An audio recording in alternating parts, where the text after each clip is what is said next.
Welcome once again to Dulled History. If you are here, it is probably late, the house is quiet, and the only light comes from this screen or perhaps a small lamp beside your bed. That is perfect. Tonight we are going far away from any light you have ever known, to a place where the word night loses its meaning, and the air itself can kill you if you forget, for even a moment, to respect it. You do not need to do anything except breathe slowly and let the words carry you. If a sentence feels long, that is deliberate. Long sentences are like long exhalations, and exhalations are how we fall asleep. So find the edge of your blanket, pull it a little higher, and come with me to the last day that anyone in our story ever saw anything green. The ship is still visible behind you, a dark wooden shape growing smaller against the white plain, but already the wind is rubbing her out the way a child rubs charcoal from a page. You are one of 28 men who have volunteered, or been volunteered, to leave the relative warmth of that hull and walk south until the world ends. You are not the captain. You are not even the carpenter or the scientist everyone defers to. You are simply a seaman who can mend a sail, light a stove, and when required, keep his mouth shut. Your name will appear in the official account exactly twice, once on the crew list and once, if you are lucky, in the column marked Returned. That is all the fame you expect, and it is more than enough. The sledges are heavier than sin. Each one carries a 12-foot sledge, a rolled tent, 2 weeks of pemmican, a box of biscuits hard as coffin lids, a Primus stove, a gallon can of kerosene, and the sleeping bags, 3 reindeer fur bags that weigh almost as much as a man and smell like a slaughterhouse left out in the rain. You haul with a harness across your chest, the rope cutting through 3 layers of wool until it finds skin. Every 10 steps you stop, breathe white clouds, and watch the thermometer tied to the lead sledge. It has already fallen past -30°C and is still sliding south as casually as a bead of mercury looking for the bottom of the glass. By what should be late afternoon, though the light here never quite decides, the ice turns from flat white to a pale, sickly pink. Someone says it is the sun saying goodbye. No one answers. The captain raises a mittened hand, the signal to camp.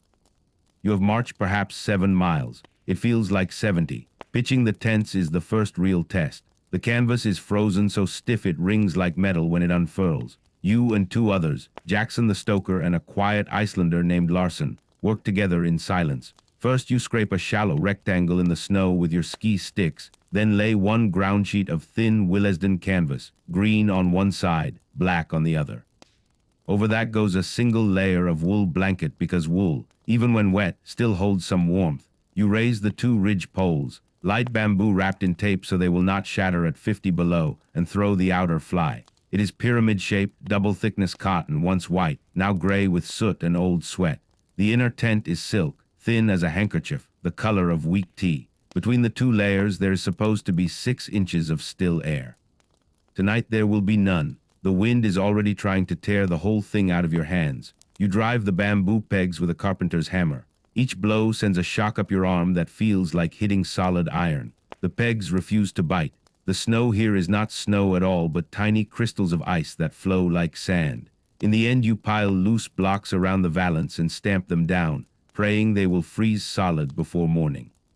Guy ropes are run out to buried, dead men, chunks of pemmican box or a frozen haunch of seal meat tied to the lines and sunk a foot deep. Everything must be anchored. Everything.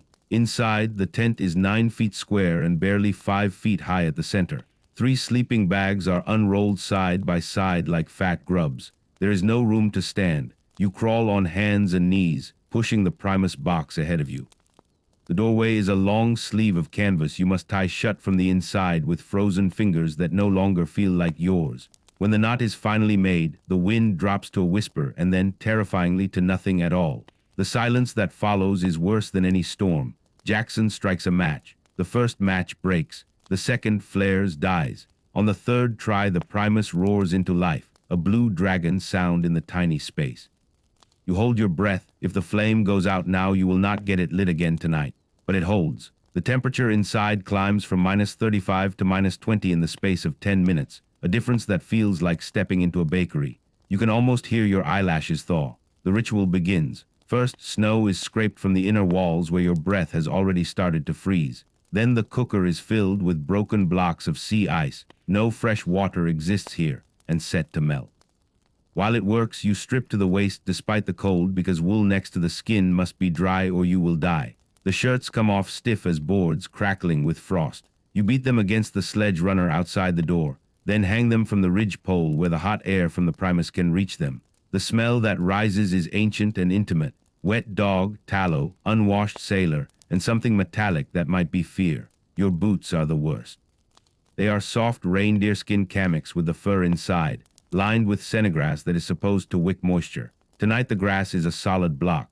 You ease the boots off and the heat from your feet meets the air and turns instantly to steam.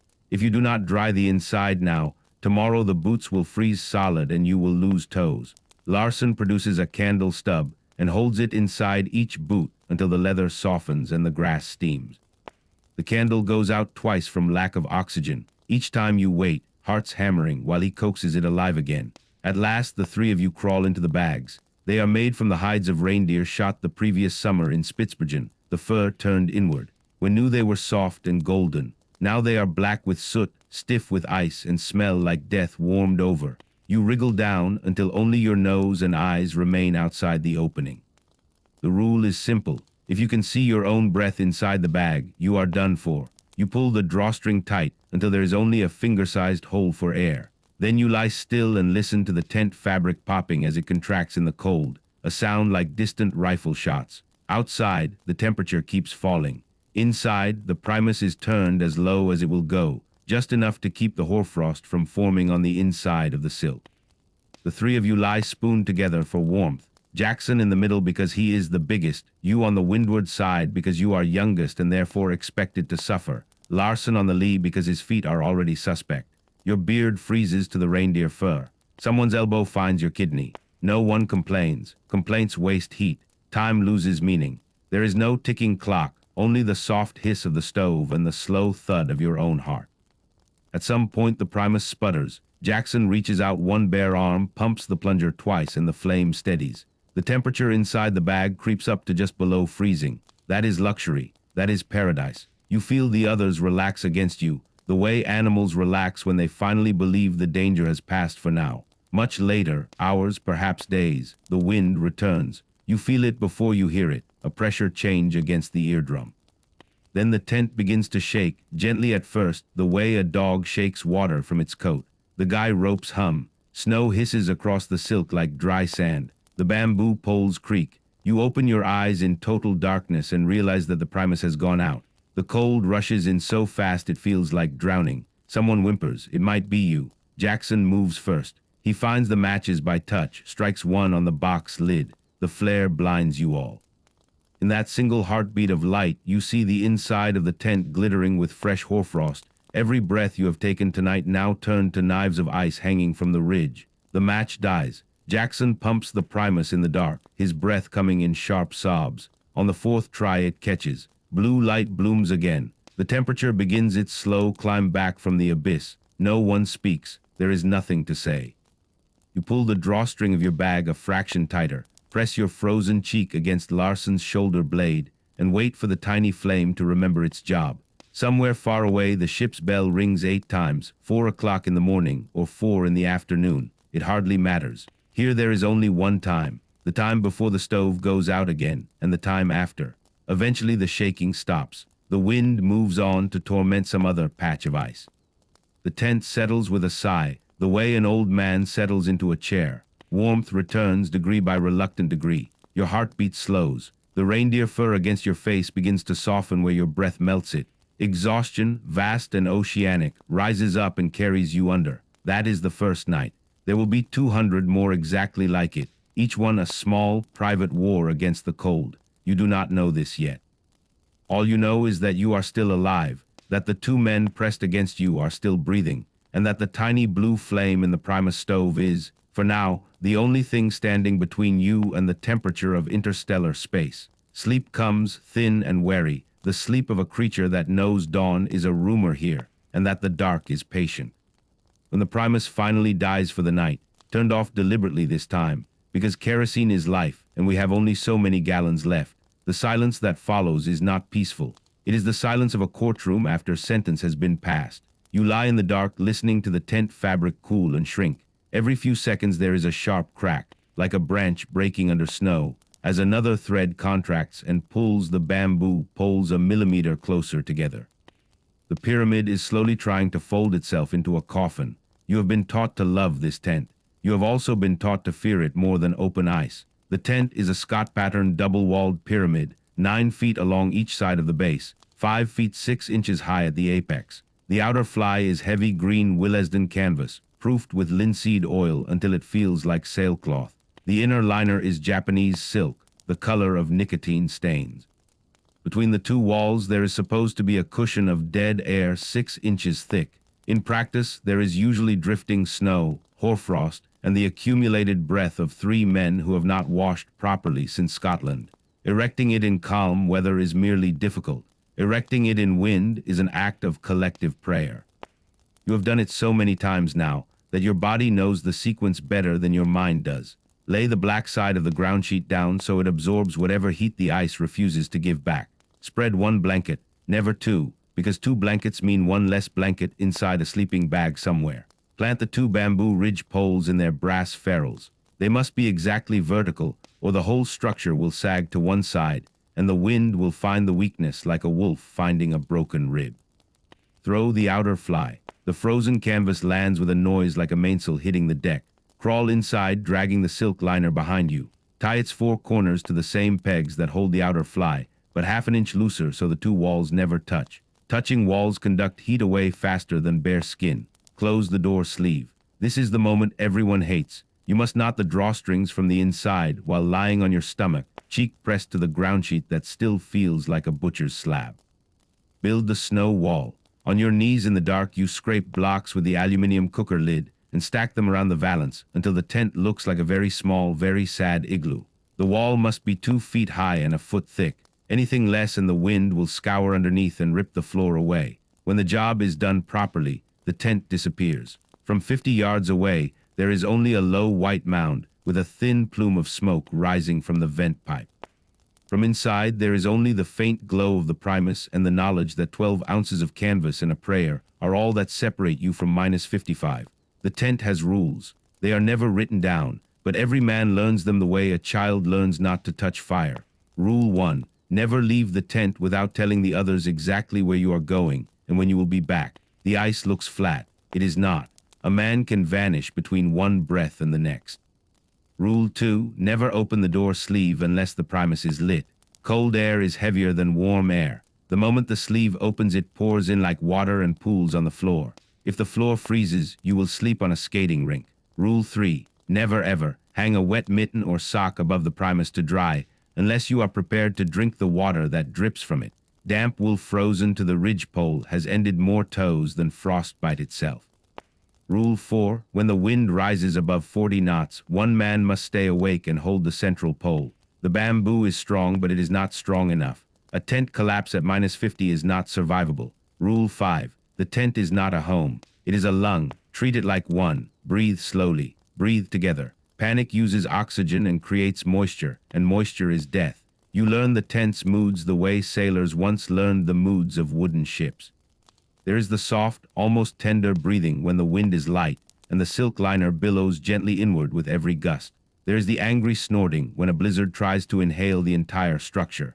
There is the death rattle when the poles begin to creak in earnest, and every man jack inside knows that the next hour will decide who sees morning. Some nights the tent sings. The frozen guy ropes vibrate in the wind and produce a low humming note, sometimes 2 notes a perfect fifth apart.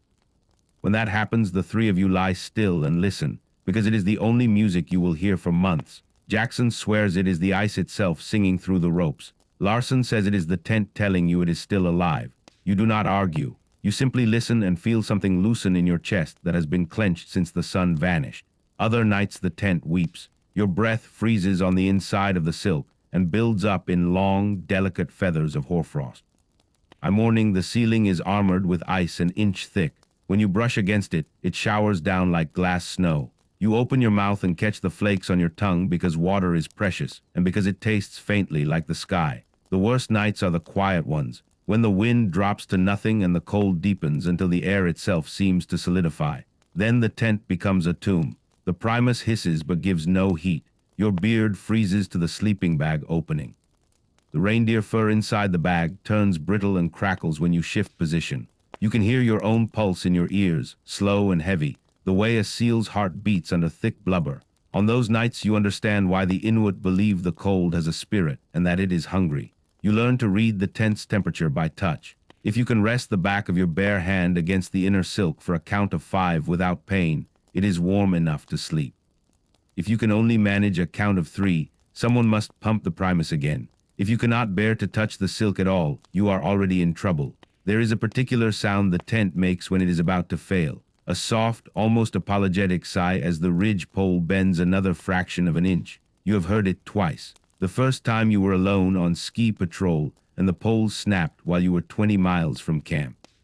You spent the night curled inside the collapsed silk like a moth in a cocoon, waiting for rescue that came at dawn with the temperature at -61. The second time you were with Jackson and Larson. You heard the sigh, looked at each other in the primus light, and without a word all 3 of you sat up and held the pole together until morning. Your arms ached for a week, but the tent held. You begin to dream about the tent even when you are inside it. You dream of green fields and open windows and air that does not hurt to breathe. You wake to find your cheek frozen to the reindeer fur and realize the dream was warmer than reality. Some men go mad in the tent, not dramatically. No one screams or tears at the silk with his teeth. Madness here is quieter. A man will suddenly insist that the primus is trying to poison him with fumes, or he will refuse to enter the tent at all, preferring to stand outside until his hands turn black. When that happens, the others tie him gently, the way you would tie a frightened dog, and carry him inside. Warmth and the sound of familiar voices usually bring him back. Usually, you have your own rituals now. Every night before turning in you touch the central pole once lightly, the way a sailor touches the mast for luck. You whisper the same 3 words under your breath, hold fast, because someone must be polite to the tent, and the tent is the only thing that has never let you down. Months later, when the sun finally returns and the ice begins to groan with the first hints of breakup, you will strike this tent for the last time. You will roll the frozen canvas with reverence, the way priests once rolled sacred scrolls. You will carry it back to the ship folded small enough to fit in a ditty bag, and you will keep it for the rest of your life. Years from now, in some terraced house in Dundee or Hull, you will take it out on winter nights and spread it on the parlor floor. Your children will laugh at the smell and ask why you keep such a filthy old thing. You will not be able to explain that this scrap of green canvas and yellow silk once kept you alive for 200 nights when the temperature never rose above -30. You will only smooth it with your palm, feeling the places where the bamboo poles wore it thin, and remember the sound it made when it sang. But that is many months away. Tonight the wind is rising again, and the guy ropes are beginning to hum in their low, perfect fifth. Jackson is already asleep, snoring softly against your shoulder blade. Larson is pumping the primus one last time, his silhouette huge and patient against the silk. You close your eyes and feel the tent settle around you like an old dog curling up at its master's feet. The canvas is thin, the night is endless, but the tent holds, and for now, that is everything. There is a moment every single night when the sleeping bag tries to kill you. It happens the instant you slide your stockinged feet into the opening. The reindeer fur inside has been folded shut all day, preserving whatever faint warmth the previous night left behind. When you open the drawstring, the cold that has been waiting there, like a patient animal, pours out and rushes up your legs. Your whole body recoils. For one heartbeat, you consider sleeping on top of the bag instead of inside it.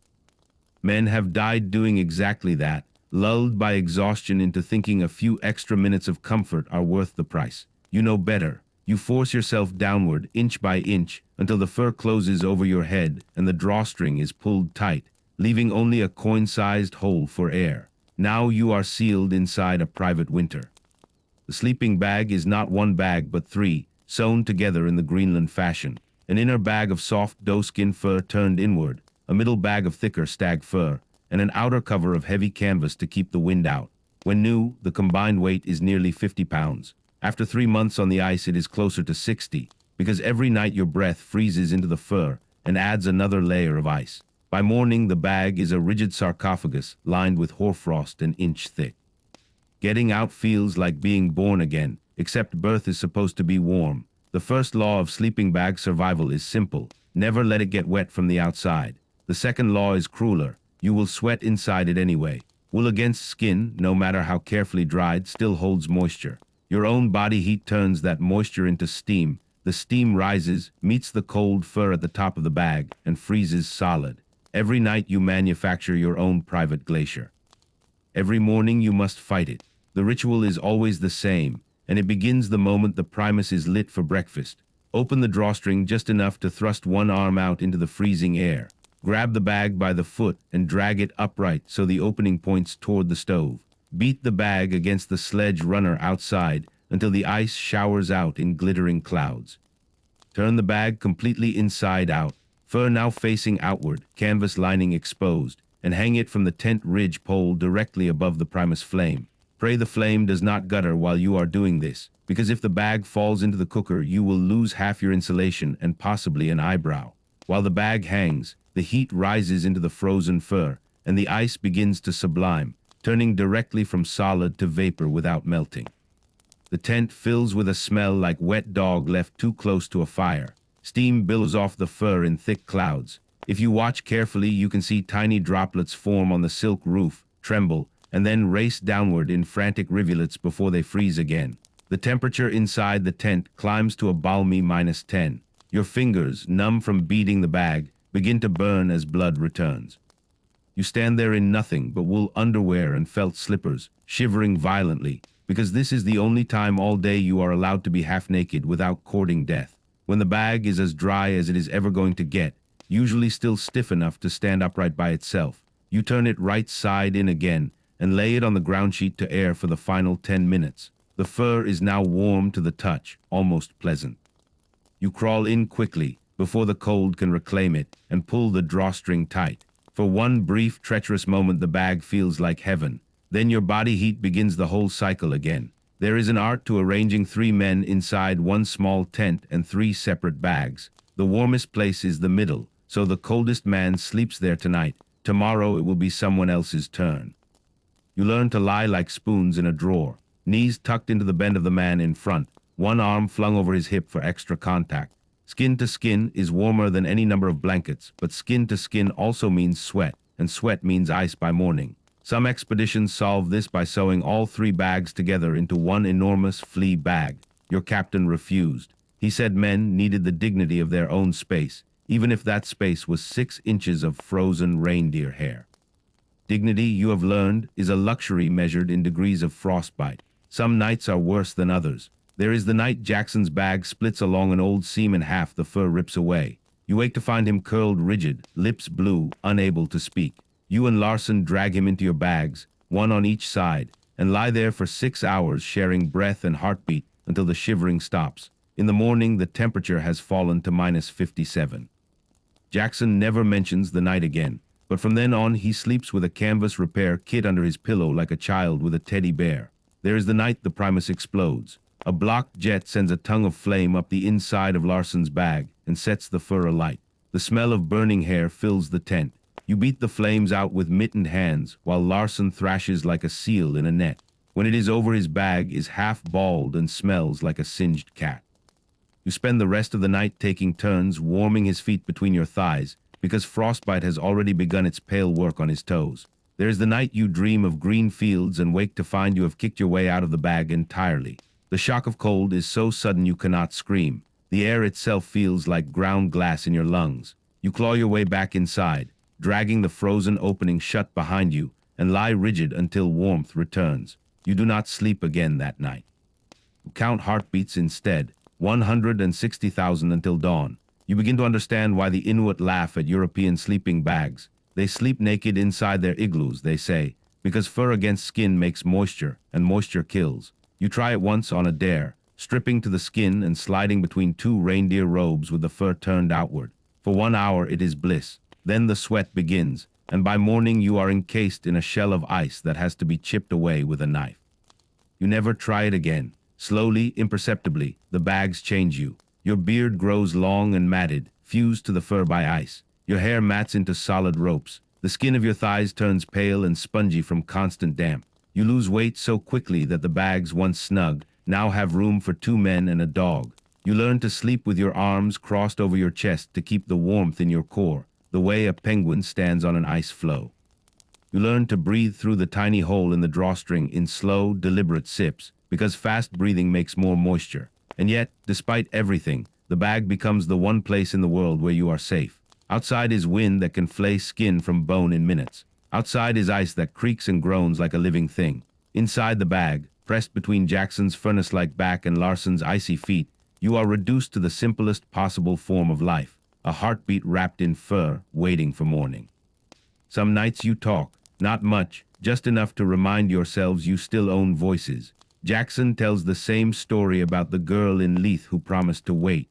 Larson recites fragments of Icelandic sagas in a low monotone that sounds like wind over rocks. You say nothing, because everything you might say feels too small for the darkness. Instead, you listen to the others breathing and feel the tiny pocket of warmth you have created together. 3 men and 3 bags and 1 fragile agreement. We will keep each other alive until the sun comes back. Eventually, even talking stops. Words take energy, and energy is measured in spoonfuls of pemmican now. You lie in the dark and feel the bag settle around you like a second skin. The reindeer fur has taken on your shape the way a glove takes the shape of a hand. When you finally return to civilization, if you return, you will find you cannot sleep in a bed. Sheets feel wrong, too smooth, too cold. You will beg your wife for a heavy blanket and pile it on until she complains of the weight. You will never tell her that only when you are half suffocated by wool do you feel safe enough to close your eyes. But that is years away. Tonight the temperature is -52. The Primus has been out for 3 hours.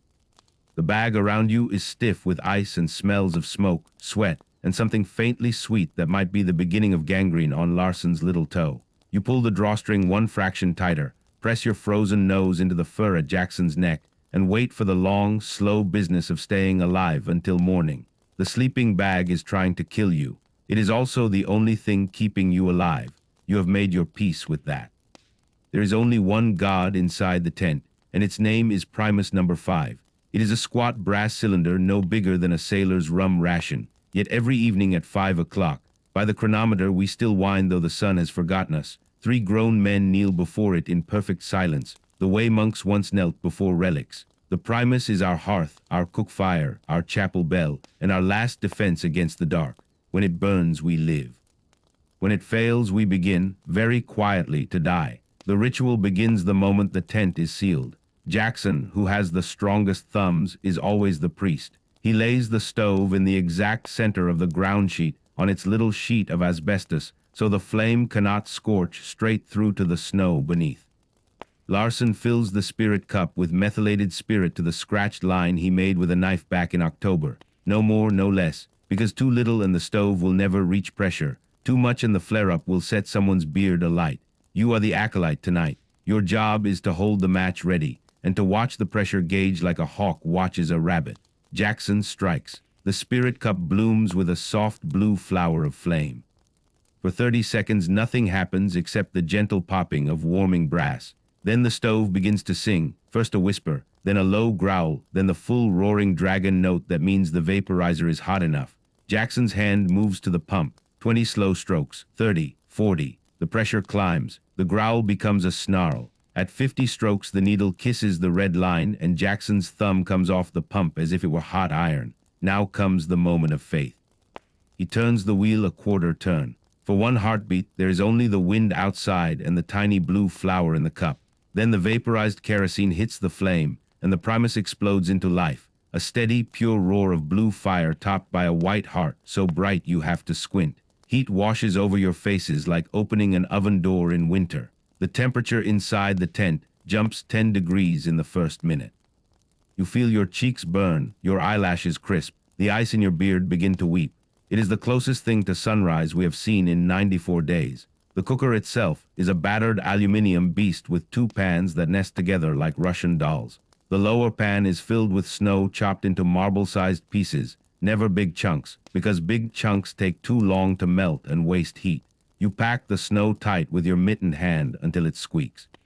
The upper pan is for whatever passes as food tonight. A slab of pemmican the size of a hymn book, 3 broken biscuits, and a spoonful of dried onion if the cook has been feeling generous. Water is life. Food is merely something to do while you wait for water. While the snow melts, you tend the flame. This is delicate work. Turn the wheel too far and the roar becomes a shriek. The stove glows cherry red, and you risk melting the solder that holds it together. Too little and the flame gutters, turns yellow, and dies with a smell of burnt sugar and doom. The perfect flame is a steady cone of blue with a heart of white, no higher than the width of your palm. You learn to read it the way a shepherd reads clouds. A slight lengthening of the white heart means pressure is dropping. Time for 3 gentle pumps. A darkening at the edges means soot is building. Time to prick the jet with the little wire needle kept on a chain around your neck like a crucifix. Every drop of water you drink for the next 24 hours must pass through this flame. A man needs 3 pints a day to stay alive at these temperatures. 3 pints is 6 panfuls. 6 panfuls is 3 hours of nursing the stove, pumping, pricking, coaxing. Your right arm aches permanently from the motion. The skin on your knuckles is cracked and black from radiant heat. You have learned to pump with your left hand on alternate nights just to even out the pain. When the first pan of snow has melted, never fill it more than half full of snow, or it will never reach boiling. You tip the water carefully into the tin mugs, 1 for each man. The water is barely warm and tastes of kerosene and old seal blubber, but it is liquid, and it is inside you, and that is everything. You cradle the mug in both mittens and feel the heat travel up your arms like a memory of summer. Then the pan is filled again, and again, until the cooker is empty and the 3 of you have drunk your fill. Only then do you add the pemmican. Pemmican is dried meat, fat, and a whisper of dried berries pounded together into a grayish brick. It looks like axle grease and tastes, Jackson says, the way despair would taste if despair had calories. You break it into the hot water and watch it melt into a thick, oily soup the color of ditch water. The smell that rises is rich and rank, seal, beef suet, and something that might once have been a reindeer. You stir with the handle of a toothbrush because spoons are heavy and every ounce counts. When the soup is bubbling, you add the broken biscuits, hardtack so tough that in civilization you would use it to patch boots, and let them soften into a gray sludge. This is supper. This is also breakfast, and lunch if there is any left over, which there never is. You eat straight from the pan, passing it hand to hand because bowls are an affectation. The first spoonful burns your tongue. The second tastes better. By the fourth, you no longer notice the flavor, only the heat traveling down your throat and spreading through your chest like forgiveness. You scrape the pan clean with the toothbrush handle and lick it because waste is a sin here second only to letting the primus go out. After eating comes the long, slow ceremony of hoosh, the thick stew that is both food and medicine. The primus is turned down to a whisper, just enough to keep the tent above freezing. The 3 of you sit cross-legged in a triangle around the blue flame, knees touching, passing a single ounce of butter from man to man. Butter is gold. A spoonful of butter can raise your body temperature half a degree for an hour.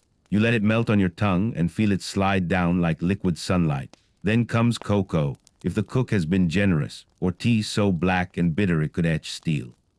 The tea is brewed in the same pan without washing because washing wastes water. You drink it scalding, holding the mug with a scrap of canvas because the metal would blister your lips. The steam rises into your beard and melts the ice there, running in tiny rivulets down your neck and into your collar. It is the closest thing to a bath you have had in months. All the while the primus must be watched. A block jet can kill the flame in seconds.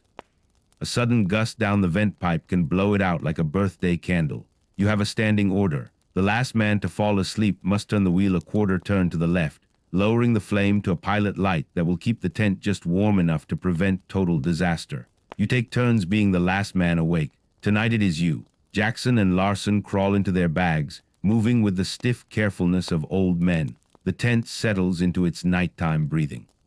You sit alone with the primus, legs stretched toward the flame, feeling the heat on your shins through 2 layers of wool. The pressure gauge reads 40 pounds. You prick the jet gently once, twice. The flame steadies. Outside, the wind has dropped to nothing. The silence is so complete, you can hear the snow crystals settling on the silk roof like salt poured onto paper.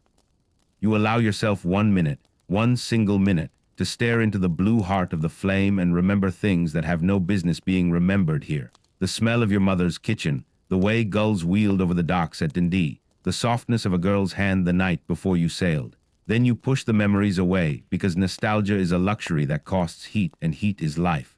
At last you turn the wheel. The roar dies to a whisper. The white heart shrinks to a pinprick of blue. You pump once, gently, to keep pressure for morning. Then you crawl into your bag, pull the drawstring tight, and lie listening to the stove settle into its nighttime hymn, a soft, steady ticking as the brass cools and contracts. It is the lullaby of the polar night. You know that in 6 hours you will wake to a tent at -35, a stove that must be coaxed back from the dead, and three men whose lives depend on whether your frozen fingers can still work a pump handle. You know that one day, maybe tomorrow, maybe next week, the jet will block completely, or the leather washer will finally perish, or a rogue gust will snuff the flame for good. When that day comes, you will have perhaps 30 minutes before the cold wins. But tonight the Primus burns. Tonight there is water and whoosh, and the faint taste of butter lingering on your tongue. Tonight the temperature inside the tent is -12, which is practically tropical. You close your eyes and feel the small blue god ticking itself to sleep beside you. As long as it wakes again tomorrow, so will you. Frostbite does not arrive with trumpets. It slips in quietly, wearing your own skin as a disguise. You first notice it as a patch of skin that has forgotten how to feel, a thumb that might belong to someone else, a toe that has decided to take a holiday from the rest of your body. By the time you realize the skin has turned the color of tallow and will not blush when pinched, the thief has already stolen what he came for. Frostbite is patient, polite, and never returns what it borrows. Every evening after the Primus has done its work and the whoosh is no more than a warm memory in your stomach, the tent settles into the ritual that matters more than food, more than heat, more than sleep, the inspection. The rule is simple and brutal. No man may enter his sleeping bag until every inch of skin has been examined by lamplight and declared alive. You sit in a small circle, knees touching. The Primus turned low so the blue flame throws long shadows across three bearded faces that look 20 years older than they did 4 months ago. One by one you strip to the waist. Woolens are peeled away like old bandages. The cold strikes your naked torso so hard you gasp, but there is no avoiding it. Damp wool against skin is a death sentence slower only than falling through the ice. Jackson goes first because he is the biggest and therefore the warmest. He sets the standard. He lifts each arm slowly, turning it in the blue light so the others can see the armpits, the soft inner elbow, the tender skin along the ribs where sweat collects and freezes into tiny crystals of salt. You look for the telltale signs, patches of shiny, waxy skin that look varnished, skin that has gone dead white and will not pink up when rubbed, skin that has turned mottled purple-black like bad fruit. Any of these means the thief has been at work.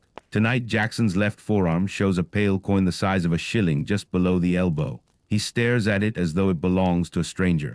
Larson leans forward, breathes on it, rubs it gently with a thumb. No color returns. Jackson's face does not change, but you see the small muscle jumping in his jaw. Stage 1 frostbite. Frozen but not yet dead. There is still time. The treatment is medieval and merciless. Larson scoops a double handful of dry snow from just inside the door sleeve, snow that has never been touched by breath or body heat, and packs it around Jackson's forearm like a poultice. Jackson's breath hisses between his teeth, but he does not pull away. The snow draws the cold out of the flesh the way a poultice draws poison. 10 minutes, 15. The skin begins to glow pink again, angry and alive. Jackson flexes his fingers, winces, nods once. Saved. For now, your turn. You lift your shirt with fingers that feel like sausages wrapped in string. The cold bites instantly, raising goose flesh the size of hailstones. Larson's eyes narrow as he studies your chest. There, high on the left pectoral, just under the collarbone, is a patch the color of candle wax. You did not feel it form. You were too busy pumping the Primus, too busy watching Jackson's arm, too busy pretending the cold could not reach you if you simply refused to acknowledge it. Larson does not ask permission. He scoops snow and slaps it against your skin. The shock is so sudden you nearly cry out, but you bite it back because noise wastes heat. The snow burns worse than fire. You count heartbeats, 120, until the burning fades into a deep, throbbing ache that means blood is returning. When Larson peels the snow away, the skin is scarlet and weeping clear fluid. You are alive. You nod your thanks. He nods back, expressionless. Tomorrow it will be his turn to be the patient. Feet are the worst. Boots come off only inside the tent, never outside, because a boot left in the snow for 30 seconds will freeze solid and cannot be forced back on until thawed over the Primus, an operation that costs half a pint of precious kerosene. You ease the cammix off slowly, peeling away the inner lining of senegras that is now a solid cake of ice and sweat. Your socks, thick wool, once gray, now black and crisp, come next. The stench that rises is eye-watering. Old sweat, kerosene, and the sour reek of skin that has not seen soap since the ship left Tromsø. You sit on the ground sheet with your bare feet stretched toward the primus, soles no more than 6 inches from the flame. The heat is exquisite agony. First comes the prickling, then the burning, then the deep ache as circulation returns. You watch your toes the way a mother watches a sick child. The little toe on your right foot is suspiciously pale. You pinch it hard.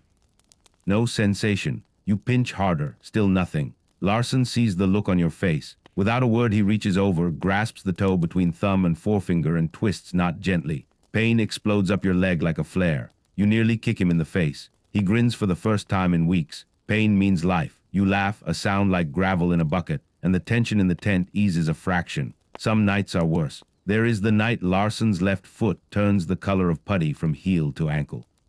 Stage 2 frostbite. Blisters already forming under the skin. You thaw it slowly over the primus, then lance the blisters with a needle sterilized in the flame. Clear fluid runs out, then blood. You pack the foot in dry snow until the bleeding stops, then wrap it in a clean handkerchief, the last clean thing any of you own. Larson does not sleep that night. He sits upright, foot stretched toward the stove, rocking gently and humming an old lullaby his mother used to sing. By morning, the foot is swollen twice its size and the color of raw liver, but it is warm. Warm is enough. Hygiene in the ordinary sense has become a cruel joke. Water for washing is water not drunk, and water not drunk is death by dehydration. You clean yourself with snow rubbed hard against the skin until it stings. Never melting snow, because melted snow wets the wool and wet wool freezes. Armpits, groin, the folds beneath the beard. These are the places the thief loves best. You scrub until the skin is raw and glowing, then dust talcum powder stolen from the medical kit to absorb any lingering moisture. The powder ran out 6 weeks ago. Now you use fine dry snow instead, rubbing it in until it squeaks. Beards are a special hell. Yours has grown into a solid plate of ice held together by frozen food particles and snot. Every breath adds another layer.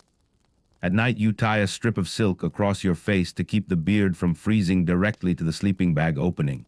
In the morning you chip the ice away with a knife, wincing as hairs come out by the roots.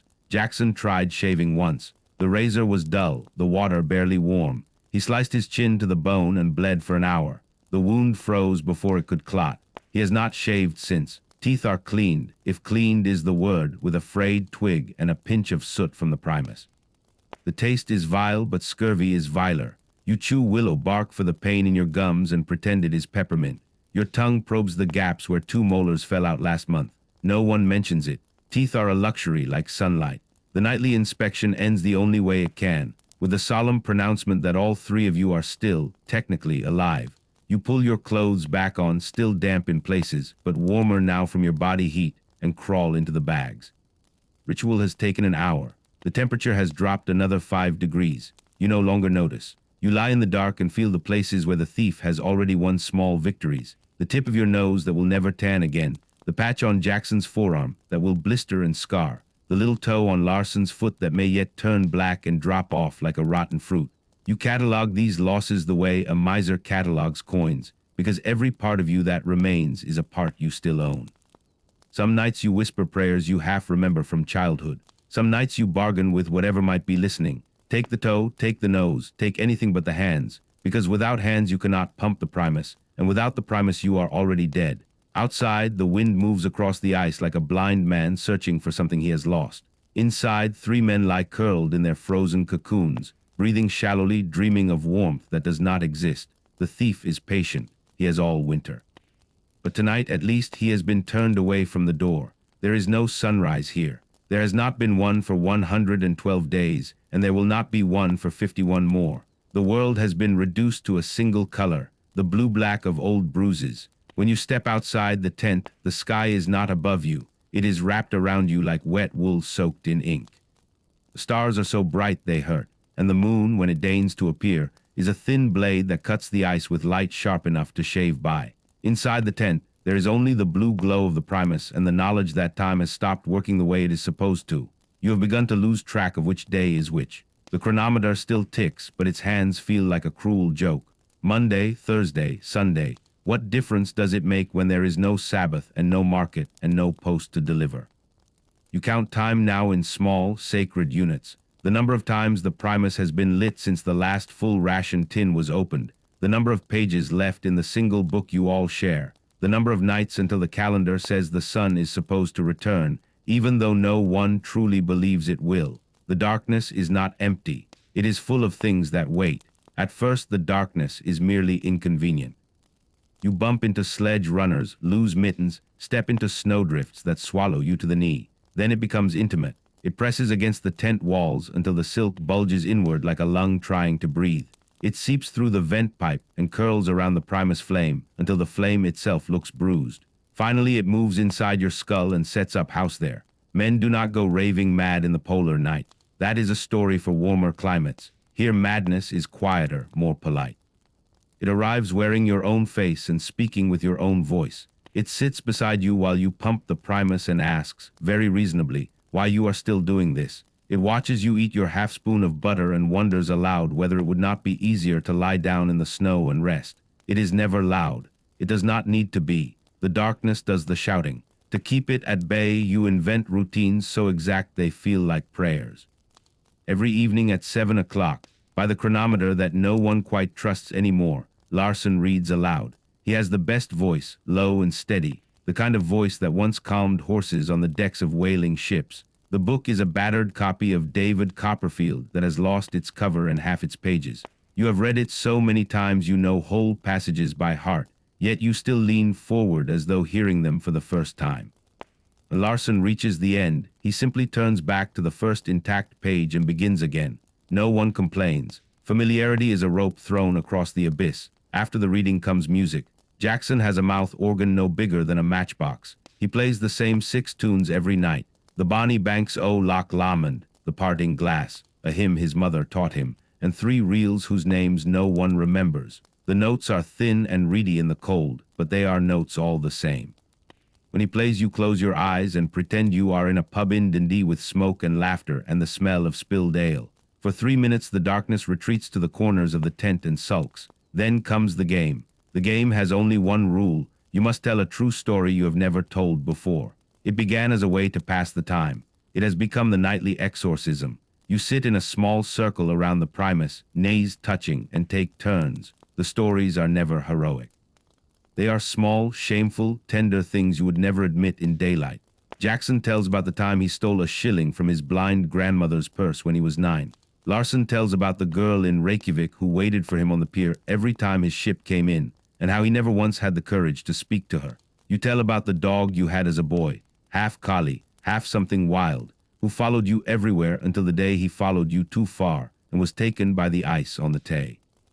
You have never spoken his name aloud since you were 12. Tonight you say it. Jock and the darkness flinches. When the stories are done, you play 20 questions or geography, or you simply list every street you can remember from home. The point is not to win. The point is to keep the silence from filling the tent. Silence is where the darkness lives. Some nights the darkness wins anyway. There is the night Jackson wakes screaming that the tent is on fire.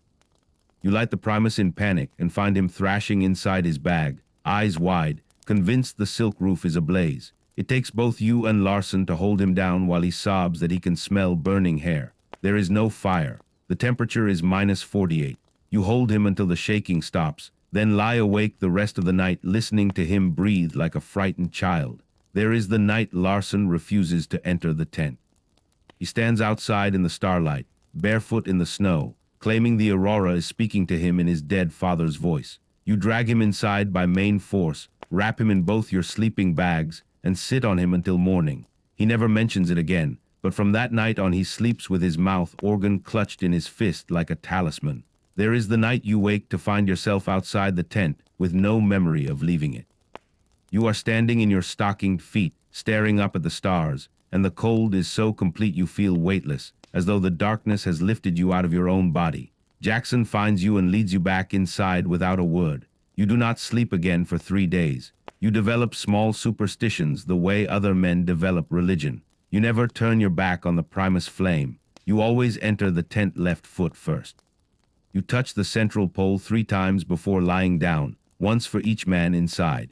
If a page falls out of David Copperfield, you burn it in the primus rather than let it lie on the floor. Paper on the floor invites bad luck. You begin to speak to the darkness the way sailors speak to the sea, not in anger, not in fear, but in the tone you would use with an old adversary you have learned to respect. You say things like, "Not tonight. We are too tired. Come back tomorrow. Sometimes it listens. You keep a calendar scratched on the inside of a biscuit tin. Every morning you add another mark with a nail. The marks are tiny, almost invisible, but they are proof that time is still moving forward even when the sky refuses to admit it. When you reach the 100th mark, you celebrate by adding an extra spoonful of sugar to the cocoa. The sugar ran out 6 weeks ago, but you pretend anyway. You invent small kindnesses because kindness is a form of defiance. Jackson saves the last piece of butter for Larson on the night Larson's foot is blistered. Larson gives you his turn in the middle of the sleeping bags when your hands will not stop shaking. You read aloud in a funny voice to make them laugh, even though your throat is raw from the dry air. Laughter is rare, but when it comes, it is startlingly loud in the small space. It sounds like breaking ice. You dream the same dream over and over. You are walking across the ice and the sun is rising. Only it rises in the north and it is green and it speaks your name. You wake with tears frozen on your cheeks and do not know why you are crying. You begin to understand that the darkness is not trying to kill you. It is trying to make you forget who you are. So you remember. You remember the smell of your mother's kitchen on baking day. You remember the way gulls sound when they fight over fish guts. You remember the weight of a girl's breast in your hand the night before you sailed. You remember Jock's rough tongue on your face when you cried because your father hit you. You remember these things the way a drowning man remembers air. And you speak them aloud, night after night, until the darkness grows bored and moves on to easier prey. There will come a morning, 51 mornings from now, when the sky will light into a color that is almost, but not quite, blue. You will step outside and see a thin line of pale gold along the horizon, and you will fall to your knees in the snow because you had stopped believing it would ever happen. But that is 51 mornings away. Tonight there is only the blue flame of the Primus, the sound of Larson turning a page he has read 100 times before, and the soft breathing of two men who have decided, for one more night, to remain human. The darkness waits outside, patient as stone. But inside the tent, 3 small routines burn like candles against the night. A chapter read aloud, 6 thin notes on a mouth organ, and a true story none of you will ever tell again once the sun returns. It is enough. It has to be. The blizzard does not arrive. It is simply there one moment when there was only wind the moment before. You are asleep, or trying to be, when the first real gust hits the tent like a cannon shot. The silk roof snaps inward so hard the central pole jumps in its socket. You are instantly awake, heart hammering against your ribs. The sound that follows is not wind. It is the ocean breaking over a reef, except the ocean is made of air and ice crystals sharp enough to flay skin. The tent fabric begins to drum, a rapid, frantic heartbeat that is no longer yours. You know this sound. You have prayed never to hear it again. Jackson is already moving, crawling out of his bag with the stiff urgency of a man who has done this before and knows there is no time for modesty. Larson is right behind him. You follow, dragging your boots on by feel because there is no light now. The Primus has been blown out the instant the vent pipe sucked the flame backward. The darkness inside the tent is absolute, the kind of dark that has weight. The temperature plunges so fast your breath freezes in midair and falls as snow inside the tent. The guy ropes are screaming, high, thin notes that climb until they break. Somewhere outside, a bamboo peg rips free with a noise like a bone snapping. The entire pyramid lurches sideways, and the snow wall you spent an hour building collapses inward in a soft avalanche that buries your legs to the knee. This is the moment every polar traveler dreads, the night the tent decides to die. There is no discussion, no orders. You have rehearsed this in nightmares for months. Each man knows his part. Jackson braces the central pole with his shoulder, legs spread wide, every muscle locked. He is the strongest. If the pole goes, the tent goes with it. Larson scrabbles for the door sleeve, fighting the knot that has frozen solid. You grab the aluminum cooker lid and begin digging snow from inside the tent, not out. In because the weight of drifting snow is what will crush you long before the wind does. You shovel with frantic speed, hurling the snow toward the foot of the tent where it piles against the sleeping bags like a pale, living thing. The noise is beyond description. It is the sound the world made when it was born, angry and formless. The silk roof slaps and bellies and tries to tear itself free of the bamboo. The outer fly has become a drumskin stretched over chaos. Every few seconds there is a new sound, a guy rope parting with a crack like a pistol shot, a sledge overturning somewhere in the darkness, the Primus box skidding across the ground sheet and fetching up against your shins hard enough to bruise. You dig until your arms are on fire. The The snow keeps coming faster than you can move it. Already the floor is a foot deep and rising. You can no longer see Jackson or Larson. There is only the blue-white blur of snow in the air, and the knowledge that if the tent collapses now, you will be buried alive inside your own shelter. Larson gets the door sleeve open a hand's breadth. Wind and snow roar in like a living animal. He shoves his head and shoulders outside and is instantly coated in a mask of ice. You hear him shouting, but the words are torn away before they reach you. He's trying to reach the buried dead men, the chunks of frozen meat and boxwood that anchor the guy ropes. If he can dig them deeper or add more weight, the tent might hold. You keep digging. The cooker lid is too small. You switch to your mittened hands, scooping snow in frantic armfuls. Your beard is a solid plate of ice. Your eyelashes are glued shut. The cold is so intense it feels hot, as though someone has pressed a branding iron to every inch of exposed skin. Time ceases to exist. There is only the next shovelful of snow, the next breath that burns your lungs like acid, the next crack of a bamboo pole that might be the last sound you ever hear. Then, impossibly, the wind shifts a point or two.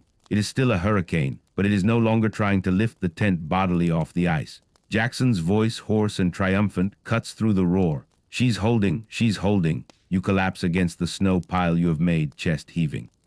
The tent is half full of drift, the floor a soft white hillock that reaches almost to the ridge pole.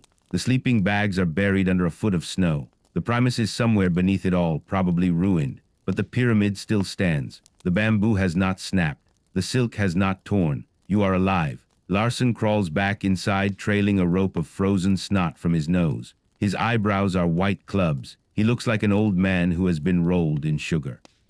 He grins, an expression so out of place it is almost obscene, and gives a thumbs up. You laugh, a sound that comes out more like a sob. Now begins the long, slow business of resurrection. First, the Primus must be found. You dig with your hands until your fingers strike metal.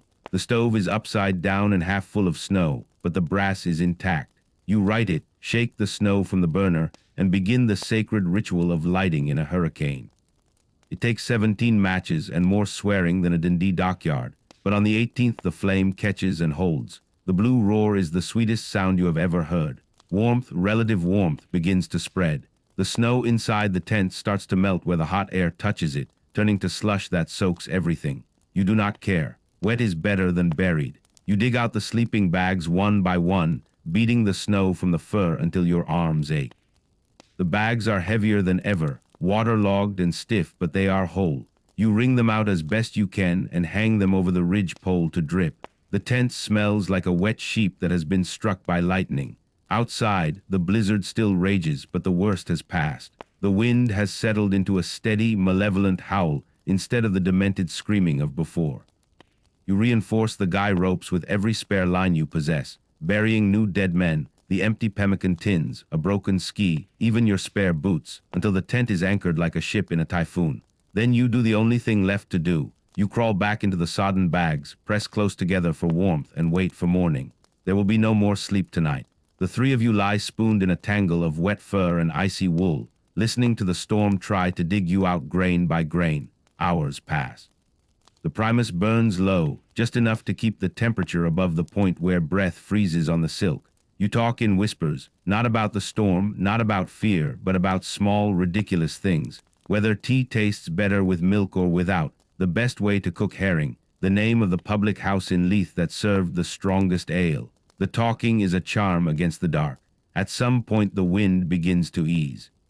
The drumming on the silk becomes a patter, then a whisper, then silence so complete it rings in your ears. You risk opening the door sleeve a crack. Starlight pours in, cold and clean. The world outside is unrecognizable. The sledges are half buried, the snow wall is gone, the surface of the ice has been scoured to a glassy sheen that reflects the stars like black water. The temperature has fallen to -59, the lowest yet.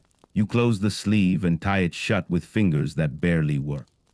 Jackson pumps the Primus once, twice, coaxing the flame higher. Larson begins to hum, an old wailing song about a girl who waited on the shore and waited forever. You join in on the chorus, voices cracked and thin but together. The tent has survived. You have survived. Dawn, when it finally comes, gray and reluctant, will reveal a landscape scoured clean, as though the world has been born again in ice.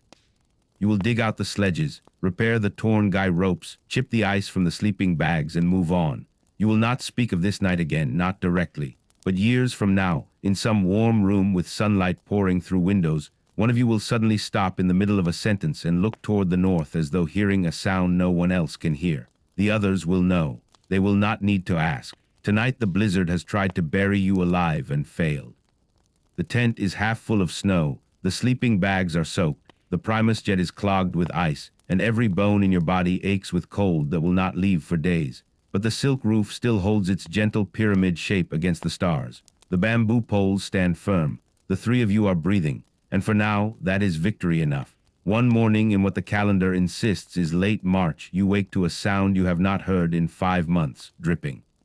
It is soft at first, almost shy, a single drop falling from the ridge pole onto the ground sheet with the gentle plink of a coin dropped in a church box. You lie still, afraid to breathe, afraid it is a dream. Then another drop, and another. The silk roof is weeping. The temperature inside the tent is -8 Celsius. -8 feels like midsummer. You crawl out of your bag and stare upward in wonder. The ceiling that has been armored with hoarfrost since November is now glazed with a thin film of water. Tiny rivulets run down the silk in frantic silver threads, meeting at the center seam and falling in steady, maddening rhythm. Plink, plink, plink, like a clock that has remembered how to tick. Jackson sits up, beard crusted with ice, and laughs, a cracked, astonished sound. "Listen to her," he says. "The old girl's crying for joy." Larson, ever practical, is already reaching for the cooker lid to place beneath the drip. "She cries, we drink," he says, and for the first time in months all three of you laugh at the same moment. You have been waiting for this day the way prisoners wait for release. You did not know it would feel like betrayal. The false spring lasts exactly 9 days, and every hour of it is a slow-motion disaster. On the first day the sun appears, a pale coin balanced on the southern horizon for 20 minutes before it sinks again. 20 minutes is enough. The snow on the tent roof softens and begins to slide in heavy wet slabs. You rush outside in ecstasy, faces turned upward like flowers, letting the weak rays strike your skin. The light is painful. Your eyes water and your retinas burn, but you stand there anyway, drunk on photons. By the second day, the temperature has climbed to -2 degrees below freezing. The surface of the ice turns glassy and treacherous. Skiing becomes impossible. The skis sink ankle-deep in slush. Walking is worse. Every step breaks through the crust and plunges you waist-deep in wet snow that fills your boots instantly. You learn to move in slow motion, distributing your weight like a water bug on a pond. Inside the tent, the thaw becomes an enemy wearing the mask of mercy. The snow walls you built so carefully in December have turned to sugar and collapse inward, soaking the ground sheet. The sleeping bags, hung to dry each morning, now absorb moisture faster than the Primus can drive it out. The reindeer fur grows dark and heavy, smelling of wet dog and despair. At night, the bags freeze again into rigid shells, but now the ice is on the inside, pressed against your skin. You wake with your beard welded to the fur and your underwear frozen to your thighs. The drip becomes a torment. The ridgepole collects a necklace of icicles that grow downward until they touch the sleeping bags. Every movement sends showers of icy water across your face. You rig a canvas gutter made from an old shirt sleeve, directing the flow into a mug, but the mug overflows in minutes. The ground sheet turns into a shallow lake. Your socks, hung to dry, freeze into rigid spirals that clatter like wooden spoons when you knock them together. On the fourth day, the floor of the tent is under 2 inches of water. You bail with the cooker pans until your shoulders scream, dumping the water outside where it freezes instantly into yellow ice stained with kerosene and old soup. The Primus struggles. The flame turns yellow and lazy in the damp air. You pump until your arm is numb, but the stove knows it is drowning. The sleeping bags reach a crisis point on the 6th night. They are so saturated that when you crawl inside, the cold is worse than sleeping naked on the ice. The wet fur conducts heat away faster than your body can produce it. You lie shivering violently, teeth chattering so hard you fear they will shatter. Jackson suggests the unthinkable. All three of you strip completely and crawl into a single bag together, skin to skin, the way the Inuit do. Pride lasts exactly 30 seconds against hypothermia. You strip, shivering, and pile in. The combined heat of 3 naked bodies raises the temperature inside the bag to just above freezing. You sleep tangled like puppies, breathing each other's sour breath, dreaming of deserts. The thaw brings new enemies. Mold appears overnight, pale green fuzz on the inside of the silk. black spots on the ground sheet. The smell changes from wet dog to wet grave. Your boots, left too close to the primus in an attempt to dry them, steam and split along the seams. The leather shrinks and hardens into something resembling tree bark. You spend hours rubbing in seal blubber to soften them, but the damage is done. Your feet swell and blister from constant damp. Worst of all is the despair that comes with false hope. You had begun to believe the sun's brief visits meant rescue, meant spring, meant an end. Now you see it was only a cruel joke. The temperature plunges again on the 10th day, faster than it rose. The water on the tent floor freezes solid, trapping your spare socks and the primus box in a sheet of ice you must chip away with a knife. The sleeping bags, still damp at the core, turn into blocks of iron. You wake to find your beard frozen to the ridgepole and have to tear it free, leaving a patch of skin behind. The tent, which survived blizzards that tried to tear it apart, is now being murdered by gentleness. You fight back with every trick you know. You dig drainage trenches around the tent, though the ice is too hard to cut.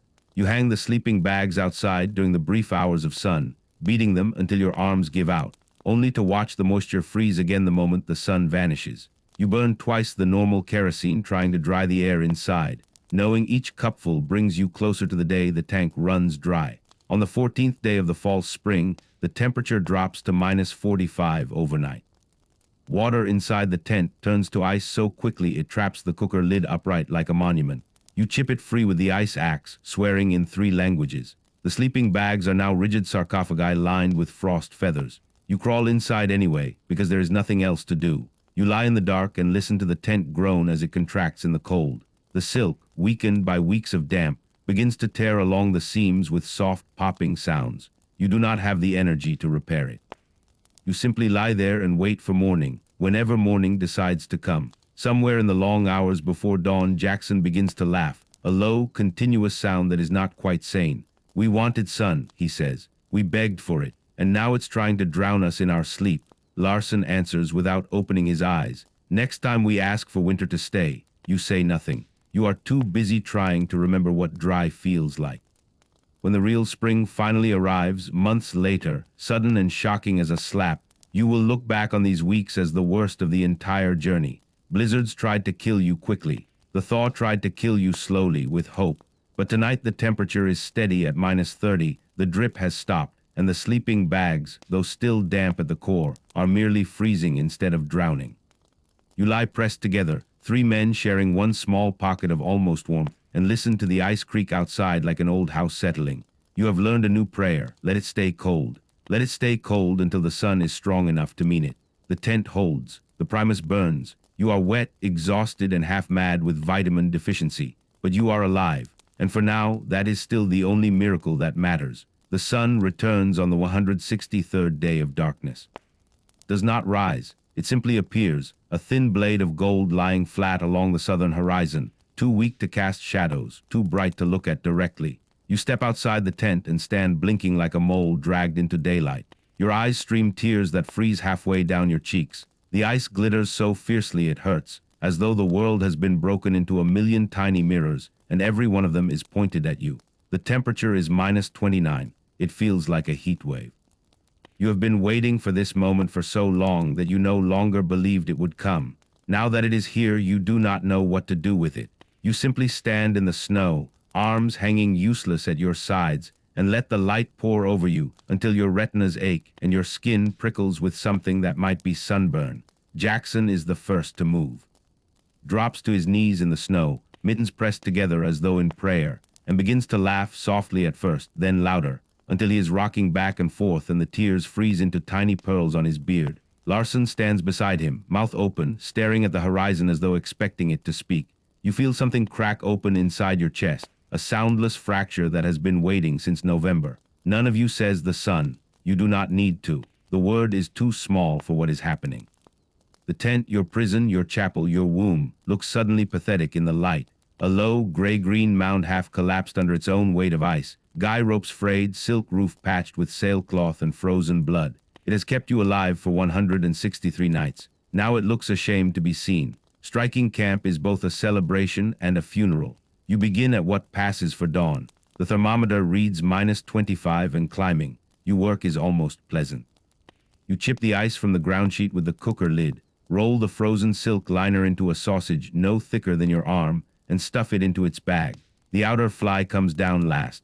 It is so stiff with frost that it rings like metal when it hits the snow. You fold it with the reverence of men folding a flag that has been shot to ribbons and still flies. The sleeping bags are the hardest. They weigh twice what they did in autumn, swollen with ice and the accumulated damp of 5 months. You beat them against the sledge until your shoulders scream and clouds of ice crystals explode like gunpowder. The reindeer fur comes away in clumps, leaving bald patches that look like frostbite scars. When the bags are finally lashed to the sledge, they look like 3 frozen seals. The Primus, your god, your tyrant, is cleaned one last time. You unscrew the burner, scrape out the carbon with the little wire pricker that has lived around your neck since October, and polish the brass until it gleams. You fill the tank with the last half pint of kerosene and seal it with a cork wrapped in rag. You do not speak as you work. There is nothing to say to a god you are about to abandon. The sledges are loaded in silence. Every item has its place, worn smooth by habit. Pemmican boxes here, theodolite there, the rolled tent in the center like a body on a bier. You lash everything down with frozen rope that cuts your palms even through mittens. When the last knot is tied, you step back and look at the camp that has been your entire world since the ship disappeared over the horizon. There is almost nothing left. A shallow rectangle of trampled snow. A circle of yellow ice where you emptied the slop bucket every morning. A few scattered reindeer hairs glittering in the sun like strands of gold wire. You feel something close to grief. Jackson breaks the silence first. Walks to the tent's former doorway, now only a depression in the snow, and lays his mitten on the place where the central pole once stood. "Thank you," he says simply. His voice cracks on the second word. Larson follows, places his hand in the same spot, and nods once, an Icelandic gesture that means more than any speech. You are last. You kneel and press your bare palm, bare, because some things must be felt without barrier, into the snow where you slept for 5 months pressed between these 2 men. The cold burns instantly, but you leave it there until the pain is unbearable. Then you stand and turn your back on the place forever. The march north begins. The going is brutal. The sun, so longed for, is now a torment. It beats down on the ice and turns the surface into a mirror that throws the heat back into your faces until your lips crack and your eyes swell shut with snow blindness. You tie strips of black cloth across your cheeks like highwaymen and stumble forward, with slit goggles made from bamboo and soot. Every footstep breaks through the sun-softened crust and sinks to the knee. The sledges, so easy to pull in the iron cold of midwinter, now drag like anchors. You travel in silence for the first league. No one wants to speak in daylight. The sound feels obscene after so many months of whispered nights. Then Larson begins to sing, an old Icelandic rowing song, slow and mournful. Jackson joins in on the chorus. You add your cracked voice on the third verse. The song is off-key and breathless, but it is the first music made in sunlight in half a year, and it feels like resurrection. You do not look back. By evening of the second day, the tent site is only a smudge on the horizon. By the third day, it is gone. The ice has closed over it like water over a stone. You camp that night under open sky for the first time since autumn. There is no tent to pitch, only a low wall of snow blocks and the 3 sleeping bags laid side by side like corpses awaiting burial.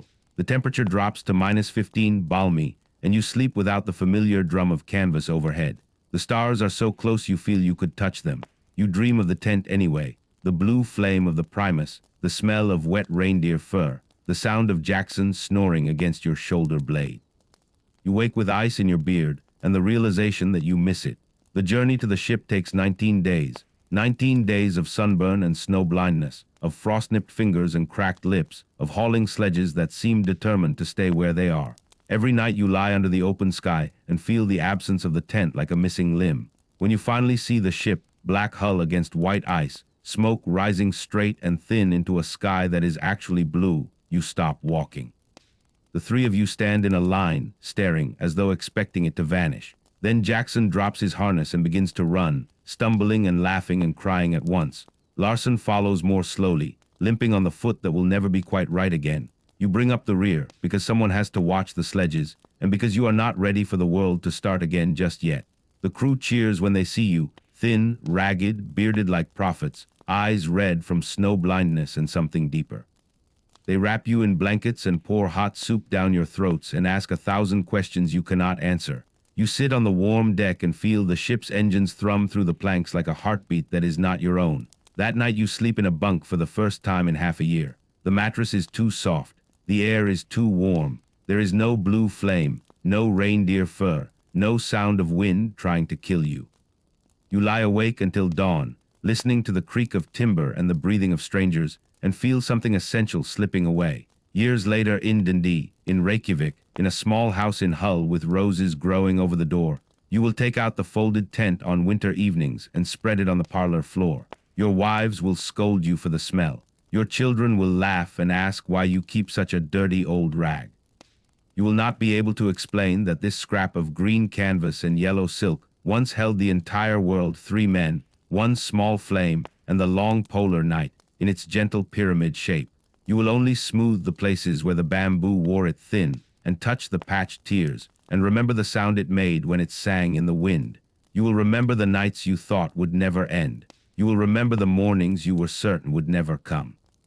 You will remember the weight of wet sleeping bags and the taste of pemmican, and the way 3 men learned to share one heartbeat to stay alive. And when the wind rattles the windows of your warm house, you will pause, listening, because for a moment you are back there on the ice under the silk, listening to the tent breathe with you. You survived the dark. You survived the cold. You survived the thaw that tried to drown you in hope. But some part of you, a small, stubborn, essential part, never left that tent. It stayed behind on the ice, folded small and waiting, keeping watch over the place where 3 men once kept each other human. And sometimes on the longest nights of the year, when the wind finds the cracks in the walls and the stars burn cold overhead, you swear you can hear it singing, low, perfect fifth, patient as stone. The tent held, you held, and the darkness, for all its patience, did not win.